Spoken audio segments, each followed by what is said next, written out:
Hi, my name is Isabella Johnston, and I'm the Intern Whisperer.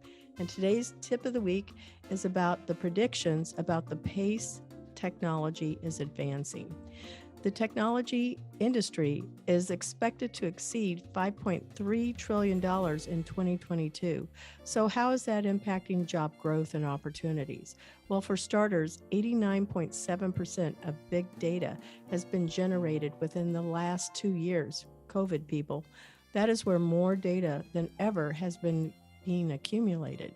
How fast is AI growing? Well, it's predicted that by 2025, the data center spending on AI processors will grow by over 4x, 4 times the amount that it is currently expected. AI marketing is forecasted to hit now $89.8 billion. Cloud solutions, we're all using them if you're a SaaS product or you're storing anything in the cloud, is expected to increase. 69.2% of spending for tech is forecasted to be spent on cloud solutions. What does all of this mean? Educators, HR professionals, company forecasts, we all need to keep an eye on these types of trends in technology and how it is impacting our future of work, our job growth, and what is going on in our industries. So I want to welcome Jack Henkel to the Intern Whisper show. And Jack works over at Florida High Tech Corridor, and he's a part of the Cenfluence program. And how I met Jack is through UCF. And Jack is an amazing person that's all into games, into VR, AR. Definitely one of these people that I consider, I don't know, you're not going to say this probably, but I think he's a futurist because he's exposed to all of this information all of the time in all of these companies because of what he does. So Jack, welcome to our show. Yeah, thank you. It's great to be here. Yeah. So typically I kick it off so that our guests will learn a little bit about you based on 5 words that you use to describe yourself and why those 5 words. hmm Yeah, thanks. So definitely, I think the first one I would say would be entrepreneurial. So I don't say entrepreneur because I've never started my own company, but I've worked with entrepreneurs my entire career, and a lot of the work I've had to do has been a little bit like being in a new venture, in an entrepreneurial venture, because we have to find funding and figure out strategies and kind of wear all the hats and that kind of thing. So entrepreneurial is definitely something that's would be the first thing that comes to mind there. Second, I think I would say empathy. So I think I have a lot of empathy kind of in the traditional sense, but also a little bit in the design thinking sense of trying to think through what different people, um, how different people experience things and how they use different technologies. You have to be able to think through that. If I'm working with going from company to company, helping different people and, helping someone make a medical device to a game to, rocket fuel, whatever it is, you have to be able to put yourself in those shoes and in different shoes for all of that. So I think that's really important. Um, there's a lot of alliteration here. So the third one is ecosystems. It's always been a lot of work and enjoy in kind of both in the building ecosystems, kind of that ecosystem concept of everybody is connected. No, even though one company might be working on their own, you have to be able to work together, right? It's the companies working together and supporting each other and figuring out where the synergies lie is always important. And my job, I know we'll talk about that, being that sort of the connector as much as possible and kind of helping to make some of that, helping to grow the ecosystems is always an important thing. I'll say thoughtful. I think I try to think through what's needed and be careful and kind of regimented and operational, I guess, and how you move forward and how you put things in place. You have to be thoughtful on how you approach a lot of things when you're working with other people's companies and things that are important to them. You have to make sure you're kind of keeping a lot of things in mind for that. And lastly, I'll say adaptable. So it's always been working somewhere that's fast paced. You have to switch from the fun stuff of working with entrepreneurs, learning about a new AR VR technology, whatever it is, to one day I need to go design a flyer for an event we have coming up or set up the Zoom link, or kind of being adaptable to learn different things and kind of work in all aspects of the company, of the organization. So hopefully that made sense. I don't know if Oh, it absolutely does. And honestly, I would say you are all of those words for sure. For as long as I've known you, and when I first met you, it was over at UCF when you were a part of the I-Corps program, I believe. I don't know what your career story is, but I know you're going to be sharing that with our listeners. But I've always found you, the word out of those five that I would pick the most about you is thoughtful. Hmm. And I'll tell you why. So I think that you spend a great amount of time getting to know each one of us that's a Mhm. part of this influence program, or if it was with I-Corps, that you're very thoughtful in how you're bringing together resources that can help us. And you're still always so consistent about giving us encouragement that's like in real time and what we need. So, yeah, you know, Yeah, I really appreciate that. That makes me feel good. And I thought about putting optimistic in there because I always try and think on the positive side of things. And so, but I think that kind of goes along with thoughtful, hopefully. So it's I good to hear. agree. I absolutely agree with you. So, what has your career journey been like? Where did you go to school? If you went to college, pretty sure the answer is yes. And I'm going to guess you probably even have a master's, but I don't know. You're going to tell me. And then, how did you end up to where you are now? Yeah, so I did go to college. I do have a master's from UCF. So good. You're definitely right there. So when I went into college, I had no idea what I wanted to do. Um, so I really had no idea, and I bounced around a bit. And actually, I'll take a quick step back and say, so when I was growing up, my parents were very entrepreneurial without thinking about themselves being entrepreneurial. So they owned three or four businesses. They owned a laundromat, a video store before Blockbuster was around. So I would spend weekends at my parents' video store, watching movies and playing the original Nintendo and Super Nintendo in the back room and things like that. So they were so they were entrepreneurial, but for them it was just they wanted to work for themselves and they didn't think about it. That I never heard the word entrepreneur, I think, until I went to college. So it wasn't about that. But I think that has something to do with kind of where I ended up. But on the education side, so when I went to school, I grew up in Florida in Jacksonville. I went to UCF for college, and I had no idea what I wanted to do. I thought I wanted to be an engineer. I was always good at math and science in school, so I spent a couple of years as an industrial engineering major at UCF. Jumped around to forensic science. Ended up with double majoring in business in marketing and finance for undergrad, and then got an MBA That's at crazy. all at UCF. Yeah, so it was weird because when I was finally graduating, so it took me 6 years to get through undergrad because of all of the jumping around that I did, and so but then 1 year to do grad school. So I kind of slowed down through undergrad and sped up through grad school. But when I was going through all my final, when my counselors would look at my transcript as I was graduating, all my electives for business school were calculus and physics and chemistry because those were all the prereqs I did when I was an engineering major for a couple of years. So I had no room to kind of add in electives and that kind of thing. So I had a really interesting transcript coming out, but I really didn't know what I wanted to do. And I kept kind of jumping around. And if there's one thing I could say is I wish, if I knew then what I knew now, I might have stuck with engineering, but then started a company. Would have I could been. see you as an engineer, honestly. Out of everything you said, I would have said engineer because your personality is very similar to other engineers. My dad is an engineer and he was a mechanical engineer. And you strike me as that same type of personality. Yeah. So, and I mean, I think I might have put up there, but I didn't have a good sense of what when I was, in sophomore year engineering classes. I didn't have a sense of what I tried to picture myself in a career of industrial engineering or mechanical engineering, and I couldn't picture what my day-to-day life would be like. You And didn't all I have could the opportunity to go shadow or No, see, I didn't have any of that. I didn't see anything like that.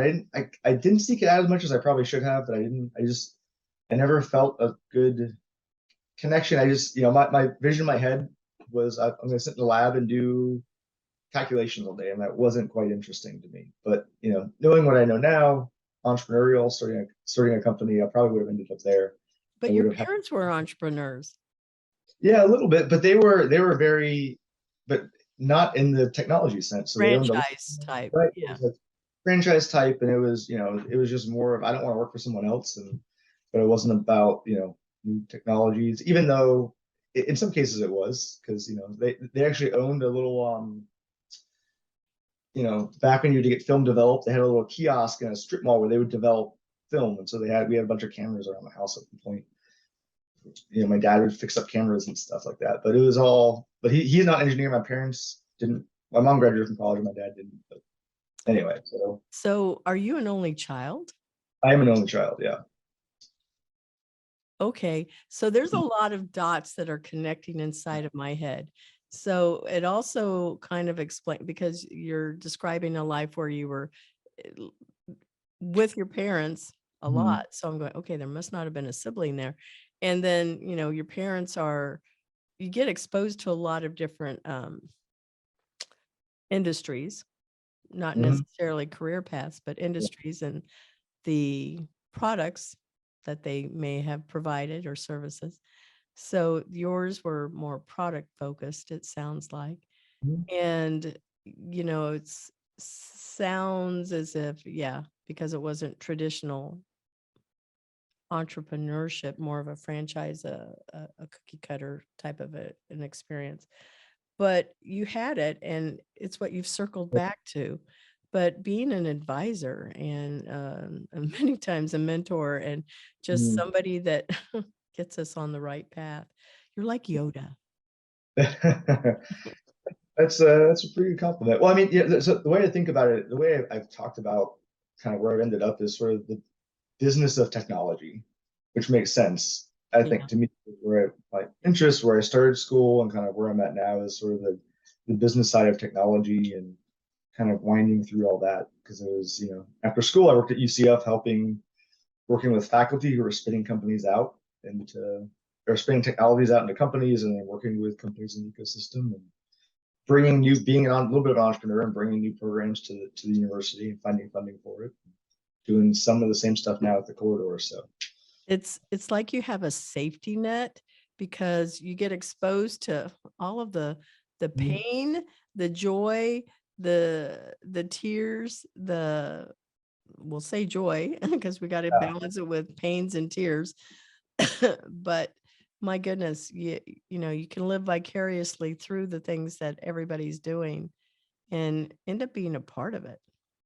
Yeah, no, it's great seeing so many different industries, and you get exposure to all of the things that can come up and the obstacles, and it's different for everybody.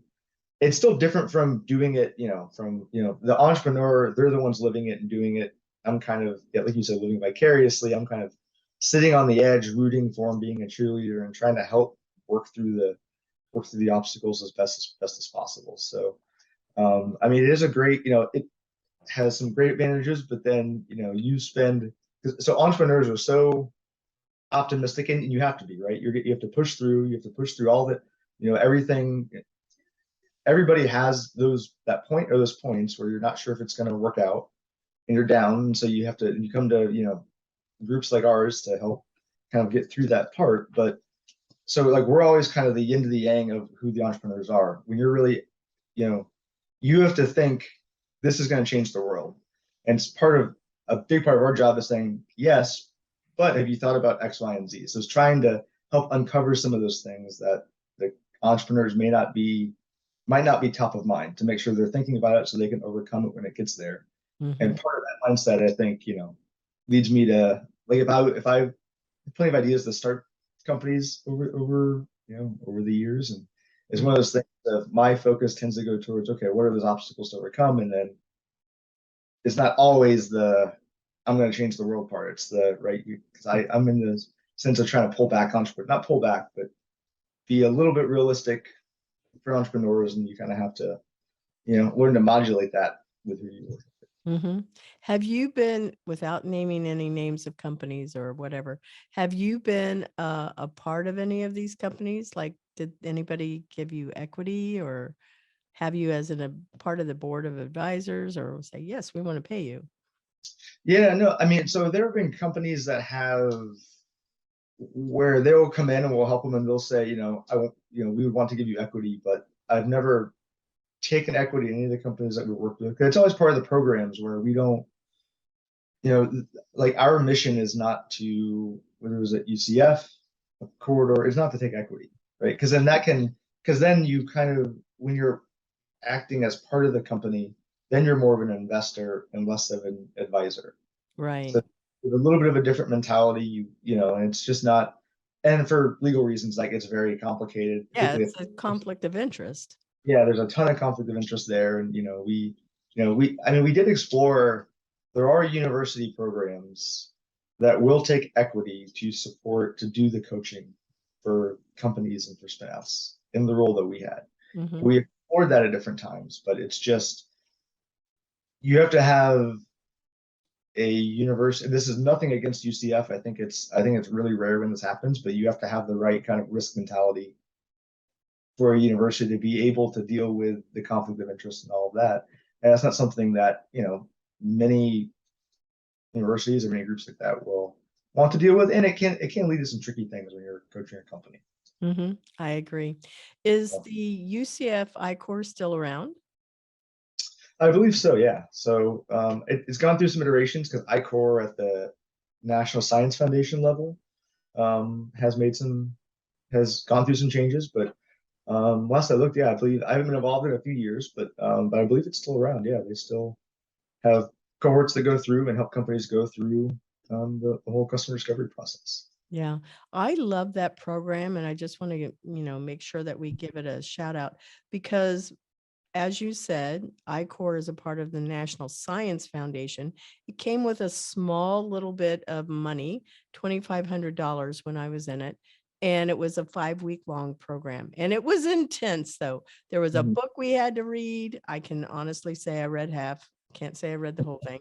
Um, had to keep up with doing 10 in-person interviews a week for 4 of those weeks. So we came back with real data that said, yes, people want this, or no, they didn't. And if it was no, then how were we going to pivot and make it more of what would be a good customer market fit?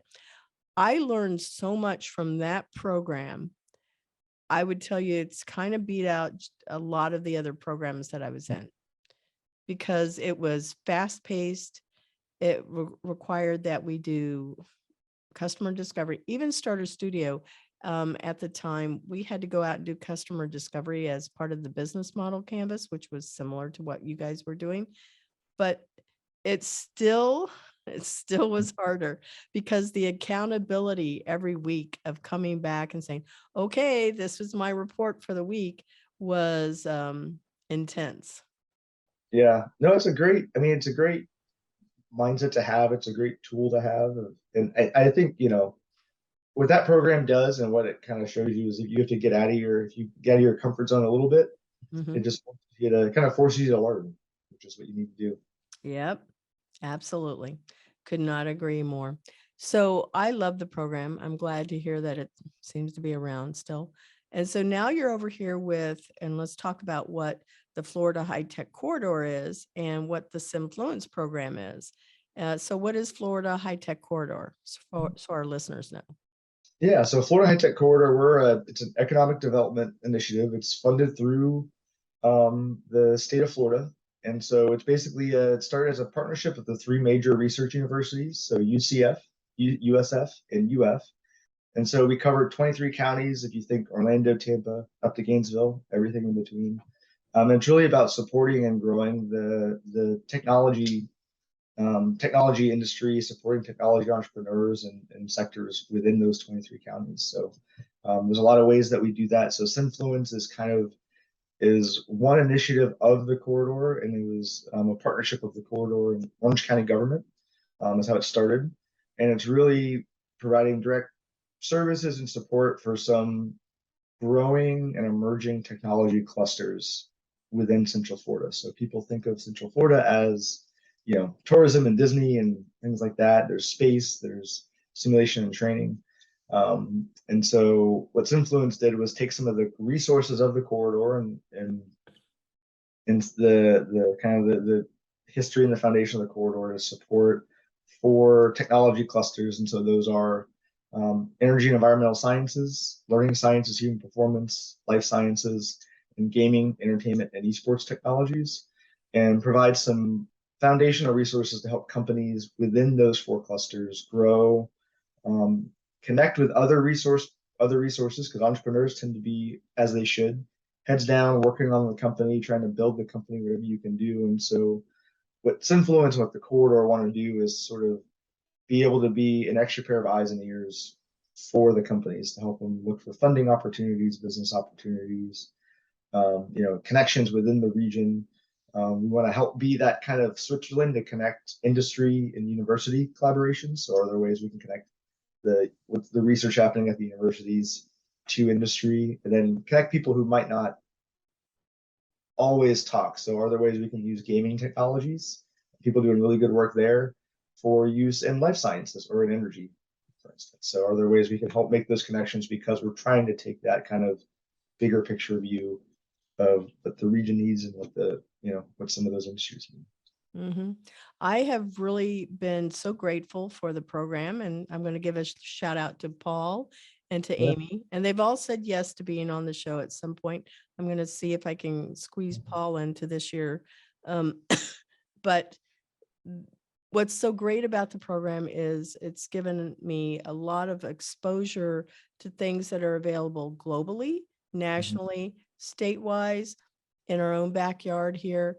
I've been able to, because I have 2 companies that are a part of it, I've been able to go to conferences. It's helped me save money. You can use all of this as part of the endorsements. Yeah. Yeah. And it's all being recorded. So you'll get it as a snippet. But it's been able to help save me money, because I've been able to get into conferences without having to pay either a fee to exhibit or, a reduced fee. That's really helpful. And then just really good connections and access to you and Amy, to be honest, because you guys are just 2 people helping. Let's see, what was it? You now hit over 100 members? Yeah, we have 103 companies as of this morning. Yeah. Congratulations. Hope you're doing okay. Yeah, no, we're hanging in there. We're doing good. So you should consider this then. The Cenfluence program, you and Amy are the founders of it, and you've had to grow this, and we're part of the inventory that you have been collecting, and then you're still having to market it. So yeah, you kind of have an entrepreneur. Both you and Amy are entrepreneurs for sure. Yeah, absolutely. I mean, it takes an entrepreneurial mindset, I think, to grow programs like this from the ground up, because you have to sort of, like you and your company, you kind of have to wear all the hats at some point. You have to get creative and work on a budget. So but it's fun. And it's fast. The thing that I was saying to somebody else is this is the hardest thing I have ever done in my whole life, because I've had like parents that my mom was really sick. I've had deaths in family. I've had all kinds of drama that comes with just being a person, right? I don't always share all my personal stuff out there, but the point of that is this is a choice that somebody continues to make as an entrepreneur, to keep pushing through, just like you were saying, be a cheerleader for us, because it's like, oh my God, I don't want to do this anymore. And then, we'll talk with, somebody else. It could be a fellow founder of another company, or it can be, talking with you guys, and you help us say, okay, now come on, why did you do this? Yeah. Do you really believe this? So pull up your pants. Yeah. Let's go. Absolutely. Yeah. And, we want to be we want to help on the tactical piece, but it's always, we are coaches kind of first and foremost, and seeing how we can help and support, and just being the extra eyes and the ears, because, everybody needs that. And that's what we try to focus on. Well, you guys do a good job of it too. I just want to tell you that. I appreciate it. And I know so many others in the program that have said the same thing. So hopefully you're hearing that. Yeah, I appreciate that. No, it's good. It's good to hear, and it's our success. We're successful if you're successful. Hmm. So that's really our only focus is how can we help companies we work with, either grow as fast as they can, be the best they could be, or achieve what they want to achieve. And so if you're successful, that's all that matters to us. So. So we're going to have some fun questions over here. You mentioned games. So what Mhm. is your favorite game and what kind of a gamer are you? Yeah. I've worked with a lot of, indie game companies and know a lot of people that make indie games. So I would love to, I wish my answer to this question was there was like the obscure indie game that I could talk about my favorite game, but really my favorite game is The Last of Us. I don't Just know be, that game. so it's on PlayStation. It's a PlayStation exclusive, I think. But it sounds kind of cliche. It's a zombie game. There's an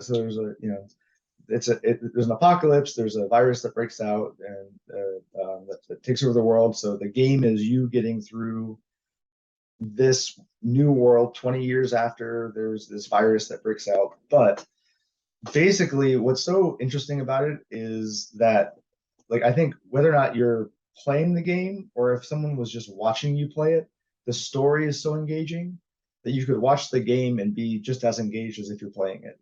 So what's unique to me is how the story, how much detail they put into the story is they put more detail into the story, more thought into the story than the gameplay almost. So they really do a good job of balancing gameplay and story, and it really does kind of engage you, right? There's plenty of examples of, these large games that turn into movies that are just bad movies, or even, books turn into movies that are bad books because you build that entertainment for that medium.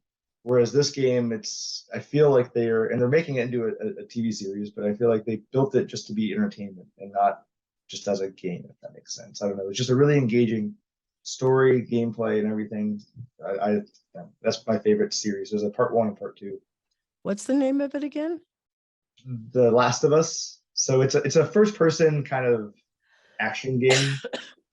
So it's a long game to finish, and it's essentially there's this virus that takes over. So the creators got um, inspiration from, I think there's like a mushroom fungus Mm, that takes over certain animals, and so it'll like infect you and then start to grow all over. And I forgot the animal that they saw this happening on, but they just kind of said, "What this happened to humans?" So there's a fungus that takes over, and so it kind of turns people into zombie-like creatures almost. Um, it's a but PlayStation game? yep, it's a PlayStation game. Oh, okay. So, but yeah, the story is just really, so they take some risks, but they really just tell a good story, I think. And it takes Mhm. angles, and they do some stuff that's kind of controversial in terms of like how they tell it, I think. But they if you play through both parts, you see the story from a few different angles, and it's just really interesting, I think. Okay. Well, I'm going to go, they've got some trailer videos, so I'm going to go check them out after the show. So, what is the hardest lesson that you've learned in life that actually changed your life? I have a feeling you're going to tell me it's the fact that you couldn't decide what your major was going to be. And you were the 6-year plan, not the 5-year, you said 6-year plan. Yeah. But I think that was money well spent, honestly, because you don't want to have to go back and go, oh God, I didn't know what I was going to be either. I think that's normal, to be honest. Yeah, and I mean, I think it's okay to go into college and not know what you want to do. I think you need to have some. I mean, the financial aspect of it makes it difficult, but it's okay to want to explore and try to figure out what it is Yeah. you want to do. And so, I mean, I think and that's probably well. So I'll actually change it up a little bit on a lesson. I think that, and I don't know. I'm going to change the question a little bit. I don't know if it's the hardest lesson, but I think it's an important lesson that I've learned That's fine. You get to that change it. It's fine. that took me a little bit. That took me a little while to kind of to materialize, but I think it helps a lot. And that is, so if I'm in a personal relationship or in a, business relationship, I think if you can always be a little proactive in think ahead on how can I help? Is there something I can do to help this person I'm talking to or I'm working with? And not just waiting for them to ask, but if there's something where you can offer up, hey, can I do this? Can I do that? Thinking of how you can be a resource for someone else always comes back threefold, right? Mm-hmm. Because then if you do need something, then you don't, it's not that you would feel bad asking for help or anything like that, but it's if you have that mindset of how can I help? How can I help? And you actively look for that, I think it builds your personal network, your business network, and you feel better and everything just comes back, like I said, threefold. So but it's hard to stay in that mindset because it can be tiring. Mm-hmm. But that's, if I'm, and I tend to be a little bit introverted probably, or a little bit just quiet. I'm more of a listener than a talker in most cases. Yeah, this is a lot of talking for you. Yeah. So, but that mindset of thinking of that being proactive. Okay, is there something I can do to help this person or this situation that helps helps bring that out of me on that side, but also just helps kind of build up, you be a better person and kind of helps personally, professionally, I think. So. Mm-hmm. Mm-hmm. Yeah. Yeah. That was, I think what's really hard for introverted processors and communicators, I don't know if it's necessarily, I would consider it the personality type, even though it falls under that, is the fact that they have to get out of their comfort zone and engage with people that exhaust them. Mm-hmm. Yeah. Yeah. Yeah. It's, do you get energy from going and interacting with a lot of people, or do you get home and you're exhausted? Right. So I get my energy from people and from conversations. Part of what I've had to learn how to adapt is to say something, say it the first time, not repeat it using a different example, or the third time because I lose them, or ramble. Right. That takes so much energy inside of me to communicate with more of an introverted communicator and processor so that I can meet them where they are instead of just being me, which is sometimes just, and we're all a hot mess. So, it's all good. Yeah, absolutely. Yeah. So what are you most grateful for then? It sounds like it would have been your parents that have said, hey, Jack, you go and try anything you want. My parents did that. They said, try everything while you're in college. That's your one window.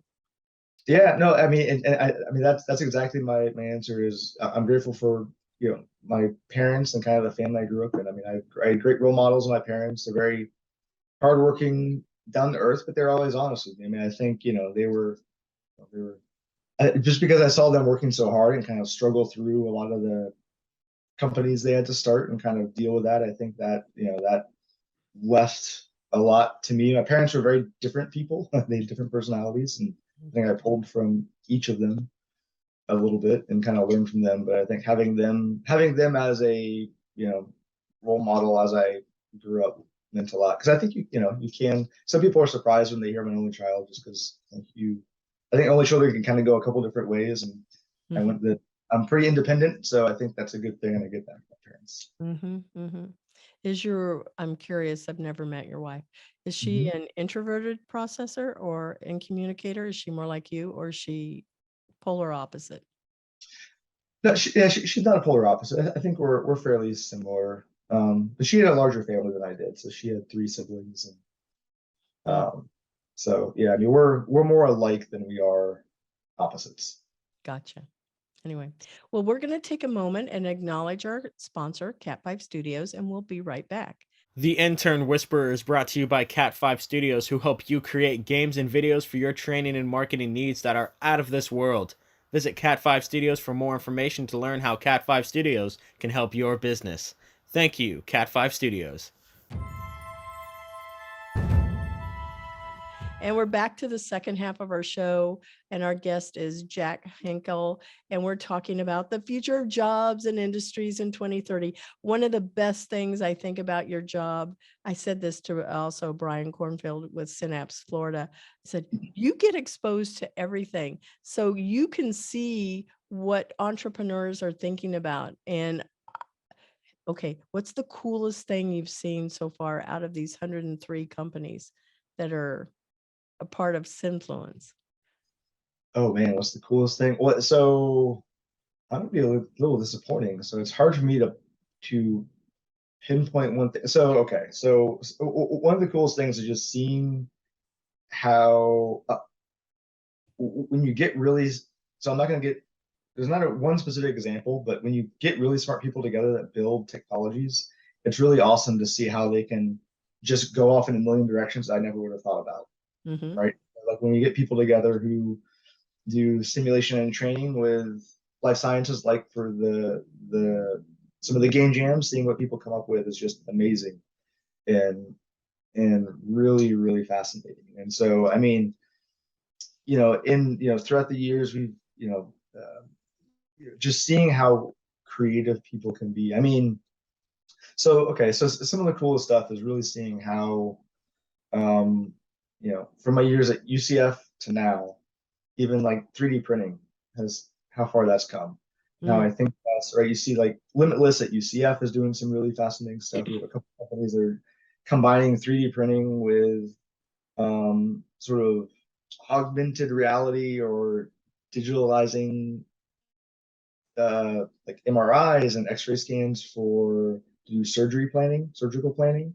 Mm-hmm. And so, because I work with companies at UCF that did that, and now there's new companies we work with now that have different versions of that technology and seeing where that's grown.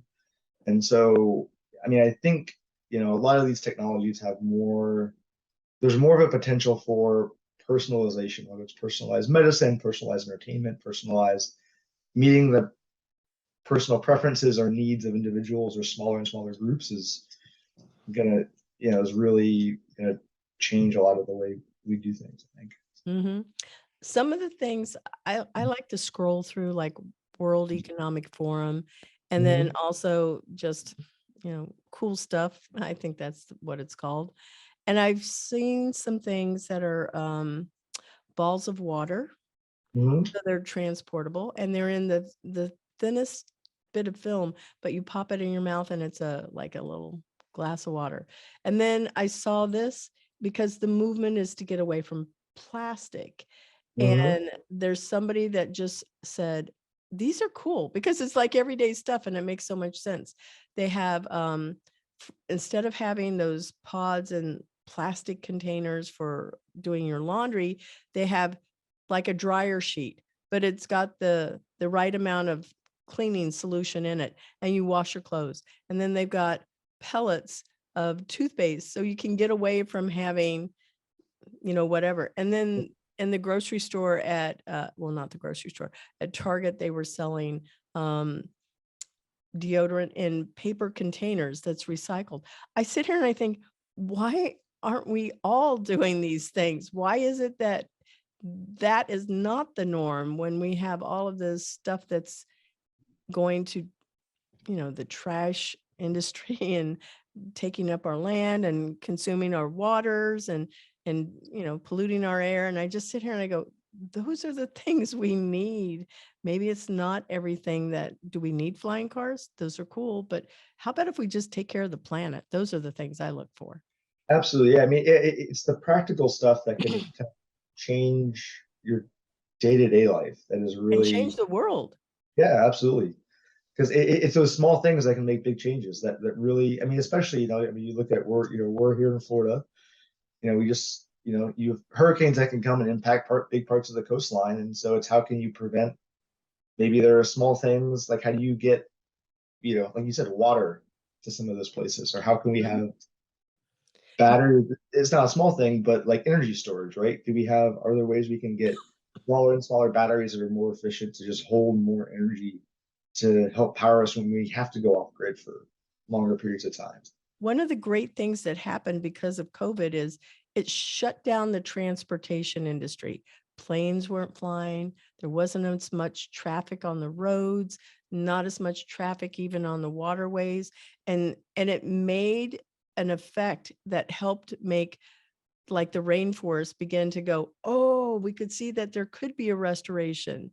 And then we could see that, oh my gosh, there was even the way that the whales, they were swimming in the ocean. It was like so encouraging. Like Yeah. we need Jurassic Park, but not really. Yeah, I mean, sometimes, there's always unintended, positive and negative consequences to a lot of things. But yeah, but I think, some of the amazing technologies, the stuff that sometimes really catches my attention is just like simple solutions to everyday problems can be almost just as fascinating as like the biggest VR, display and that kind of thing. And I know Adam, the one that's the rocket scientist that does flips, I really like that kid a lot. And I sit here and I go, but he's created something that, goes to outer space and it saves, fuel and it's all kinds of amazing. And I sit here and go, who thinks of this kind of stuff? But it's the same person that created the little pellets of toothpaste so you don't have to have the tubes of toothpaste anymore. I don't get it. Anyway, I feel like there should be more of a focus on solving those problems to see bigger impact. Yeah. Yeah, absolutely. I think, solving everyday problems and the environmental sustainability pieces. That's something actually at the quarter we're working on a big NSF proposal for coastal and environmental resilience. Yeah, I saw that. I was reading through the Cenfluence news today and I was going, wow, look at all of those things that are, like environmental, and anything that's environmental, I can always get behind. I wish I was because I thought, why didn't I think of creating it looks like a dryer towel, but a washer, thing that just disintegrates in the water and then and it's just in a cardboard box and it's not like this big and on the shelves and oh my gosh, crazy. So you raise something that you just said a minute ago, and it's about ethical dilemmas. We have these good things that we can have, and then I don't know if everybody, when we're creating stuff, if we're thinking about the pros and the cons of the consequences of creating something. Yeah. There's always, it's impossible to think through for you to think as you're creating something, what all of the future impacts, right? Like a butterfly flaps its wings, what are all the consequences of that? Right. Like you don't know that, but it's also, I don't think you don't always have to be expected to think through that, because otherwise you could kind of be paralyzed by what are all the good and bad possibilities and never create anything. So yeah, doesn't mean you can't think of the big impacts one way or the other. And particularly now with data, data sharing and privacy and all of that, you need to keep all of that in mind. But well, that's really interesting because the tip of the week that was pre-recorded before you came in was about data. I'm pretty sure you may have seen it. I don't know if you saw it, but it was talking about that the technology industry is on pace to exceed $5.3 trillion in 2022 alone. Just that's so much money that's out in the world. And they're looking at how's that impacting job growth and opportunities. So 89.7% of big data was generated in the last 2 years during COVID.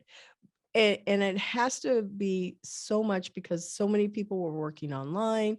There's been so much more advancements in these past 2 years to identify, create more automations, but also ways to sell to people that are all online, right? It makes sense. Yeah.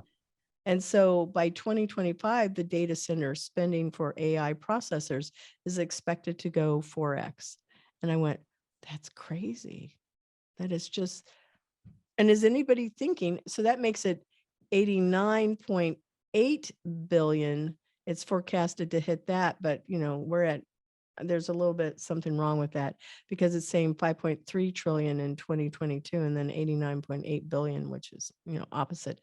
But that's specifically in the AI market, whereas it was, all technology. Anyway, the point of all of that is I sit here and I think, but is anybody going and thinking, what are the pros and the cons of what we do here? Because there is now, I've seen a shift in movement where people are having to say, yes, they accept all the cookies, or they can say no, and that there's giving the consumer more of a choice and what it is that they're agreeing to in terms, because typically we just click terms and we just go, okay, we just gave our life away, right? Yeah. I mean, how many of those agreements do you actually read versus just scroll to the bottom and click yes, accept? I mean, I would say it's like 98% of Americans, probably. I don't know. Maybe it's global. Yeah, exactly. I mean, because you want to use that service, and so it's so like with the more with devices are getting better, more things are being digitized, more things are being personalized. There's just more data available, and so but as there's more data, I think it's harder to understand how all that's being used.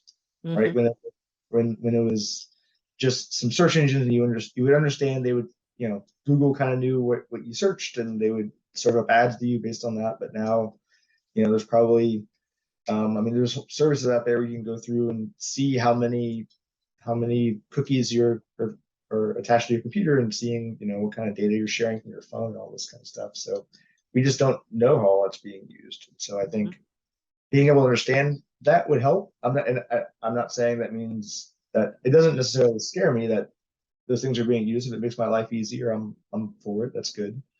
But it would help to just understand. Having more information about how all is being used would be helpful and kind of useful, I think. Yeah. And I think it's going to be, well, I'm confident it's people way smarter than me that would be looking at that. But I think it's important for all of us as just consumers and as people that we should be asking those questions. Yeah, absolutely. It's kind of like, like everybody needs financial literacy when you're in school. Having kind of internet and data literacy is almost as important. You're just proposing something new now. There you go. Yeah. Having data literacy, that would be a really good thing, because we need to be cyber aware. We need to be data aware. There's just all kinds of, that could be a new job, data analyst, but are helping people protect their data. Honestly. Wow. Yeah. I'm sure that's a new career path. Okay. Well, we're over here. Have you seen anybody that's created any robots just by chance? I'm curious. We've seen some. I mean, at ITSEC, and I'm going to butcher the acronym. The intern Inter-service, and I want to say I know it's inter-service, but I don't know. We'll throw international, but inter-service training and simulation education. Yeah, so the largest simulation and training conference in the world. There's 30,000 people in Orlando every year. I mean, you see some pretty amazing. I go to it every year. Yeah, there's some great examples there of people doing some really creative things with robotics, whether it's the Boston Dynamics robot I saw. Oh, I love those. Of that kind of walking around the show floor last time. I mean, I was, but even down to kind of more basic robotics of, I was talking to a company the other day who has got funding from the government to build a robotic tourniquet. So if you think like a defibrillator, right? You have those first aid stations at schools and all over the place. If you have a big accident where you have to, someone gets a major cut in a leg or an arm, you have to tourniquet that. That's actually really hard to do. And so there's a device, you just stick it on someone's arm or leg, and it does it. There's robotics in it that do it automatically. Wow. And so it's even like the simple implementations of like that kind of thing, I think, are fascinating. You know what they could do with something like that? Not only could it could go around whatever the limb is and, work as the tourniquet. It could also regulate, maybe even provide, measure, okay, does this person have any allergies? Can we give them medication right now, right through this device? It could do something like that, right? Yeah. I mean, it's kind of, yeah. How can you expand on that? That simple application. I mean, so this isn't exactly robotics, but there's a really interesting example of somebody. So if you look up, there's a business model competition. It's a collegiate competition um, for students that have technologies to go through that kind of the customer discovery process. And I had a competition in Seattle a few years ago with a student team. And the team that won that year had developed what he basically called a Fitbit for pigs. So it's you can see his presentation online. It's really interesting about how it just started as a device to stop mama pigs from sitting on their babies and suffocating them, basically. So it like that he grew up as a pig farmer, a pig farming family, and it was just a device to stop that from happening. That would basically kind of give a little nudge to the mama pig when it would detect certain sounds from the baby pigs. So he measured the right pitch and the right frequency of baby pigs, but then that turned into, oh, well, if you have that on the mama pig, can you measure heart rate? Can you measure for preventative diseases? And it just turned into this kind of almost Fitbit health device for pigs. But it was really fascinating to see him, really interesting seeing him to talk through. This is where I started, customer discovery, this is where I ended up. And it's kind of that. So it's not robotics, so it's a little bit off topic, but it's that kind of. No, but it's interesting. And I'm going, now, why is it that they were interested in pigs? Pigs and chickens, because they're smaller animals that more people can put, and produce as food. Yeah. Or whatever. But yeah, maybe. I don't know. But that thought process, but I mean, you can take that to simplistic robotics all the way up to the really complicated stuff of just like how can we solve the basic problems and then kind of build from there. Yeah, I think there's a device out there to help parents with, sudden death syndrome too with their kids. I'm pretty sure I've seen something like that. So, well, we're at the end of our show here. Best mentoring advice that you want to share with our listeners? So two things. One is be coachable. So listen to advice, take it in. Don't, listen first, process, and then react. If someone's mentoring you, if you're talking to someone, they're coming from a place of wanting to help. So it's okay. And second is get lots of opinions, and then, whether that's through customers, whether that's through partners, friends, family, and distill it. And so this might sound a little counterintuitive. You want to be coachable, but you also don't feel like you have to incorporate every piece of feedback you get. Exactly. Like, look for the big lessons, look for the big picture, listen when people are telling you things, but it's ultimately, it still is up to you, and you want to incorporate the best of that and internalize it and then use that to move forward. Yeah, very true. It's when doing that customer discovery, if I had 7 or 8 people telling me all the same thing, then that's the market. That's my product market fit. I can't make everybody happy. Yeah. Otherwise, I would be a consulting firm instead of a scalable product. So like, what's the point? Yeah. Gotcha. So how can people contact you? We usually provide a LinkedIn profile, and then we also add a website. Is there any other way that you would like people to reach out to you? Yeah, no, LinkedIn's great. I mean, people are free to email is probably the best way, honestly, to get in touch. So just Jack.Henkel at Florida High Tech, but LinkedIn, Cenfluence website, it'll all get to me and the team. So. Okay, so I'm going to go ahead and make sure that we have the correct email. You're a brave man. I usually tell people, don't give your personal email, that's for sure, because that doesn't go well. But business ones, especially since yours is public record, right? Right. Yeah, it's pretty easy to find my email if you. Yeah. So it's on the website, it's everywhere. So it's like, you can give it out. It's going to be fine. Well, Jack, I've really had a good time having you as a guest on the show. I needed to be able to have somebody from this program, and it's right before Synapse. So I could not be, more excited. We're going to be, even though the show is going to air after Synapse, it's going to be a good reminder as to what it is how you contribute to the ecosystem. Your show is actually scheduled to go out 11/29, right before ITSEC. So that's going to be timely. So that'll be good. Absolutely. Yeah. Thanks for having me. It was a lot of fun. Oh, I hope so. So I appreciate that. I hope you feel better soon. And I will be seeing you Friday at Synapse, and I'm sure at ITSEC and any of the other events that are coming up. Absolutely. Sounds good.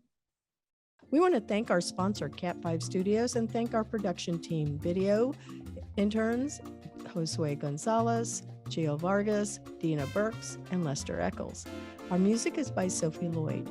We want to remind you that Employers for Change is the company that brings this podcast to you, and you can go visit them at www.e4c.tech to learn how you can create real diversity and inclusive culture for your interns and your employees for the future of work.